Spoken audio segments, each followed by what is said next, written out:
Dear future therapist, if you're thinking about going to grad school, but you're a little anxious about how you're going to pay for it and make it all work, I get it. So I want to be totally transparent about what I'm doing to cover the costs. Heads up, the way I'm doing things isn't for everyone, and you're probably not going to like some of it, and that's okay. There's just so much gatekeeping about finances, and it makes people feel like they're the only ones struggling to figure this all out. You're not. How I've been paying for grad school is a combination of trade-offs, sacrifices, and a lot of intentional planning. The first big one, I moved. I left a city I loved, moved someplace more affordable, and moved in with family.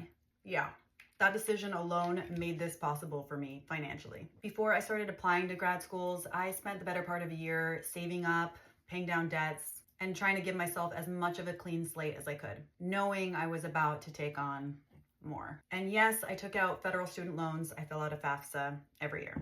It sucks to take on debt, period. But I'm paying down what I can every month as I go, which means at the very least, I'm not allowing interest to accrue on the loans.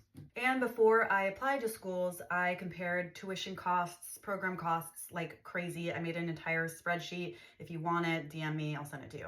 I also found ways not to pay full price for textbooks, free online downloads, online library rentals, and sharing resources with students. I chose flexibility over prestige, like programs and jobs that would actually work with my schedule. I also thought about scholarships. A lot of them required long-term commitments, and personally, I didn't want to lock myself in like that, so that route wasn't really for me. The other piece of how I'm making this all work is how much I've chosen to work while I'm in school. I'm in grad school full-time, I work full-time in community mental health, and I work a part-time job at a restaurant on the weekends. It's a lot, but I know if it becomes too much, I can pivot and adapt at any time, and that part is key. I'm also actively paying tuition as I'm in the program. That means the tuition that my loan doesn't cover, so taking on more work now means paying off less debt later. And then there's the internship piece. Most therapy internships, unpaid, like fully unpaid labor while you're in grad school. I'm talking about thousands of hours of unpaid, emotionally intense work. I didn't design the system, y'all. I got lucky and found a paid position, but that also came with a cost. I love my job and I'm learning a ton, but balancing the schedule is tough.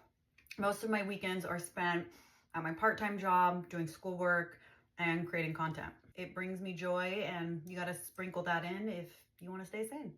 I have to be very intentional with my time, but there's also a very empowering part to that. My time management skills have gotten a lot stronger. I'm clear on my priorities, and I'm very aware of what I choose to say yes or no to. I'm not interested in doing it all. I think that's a total myth. For me,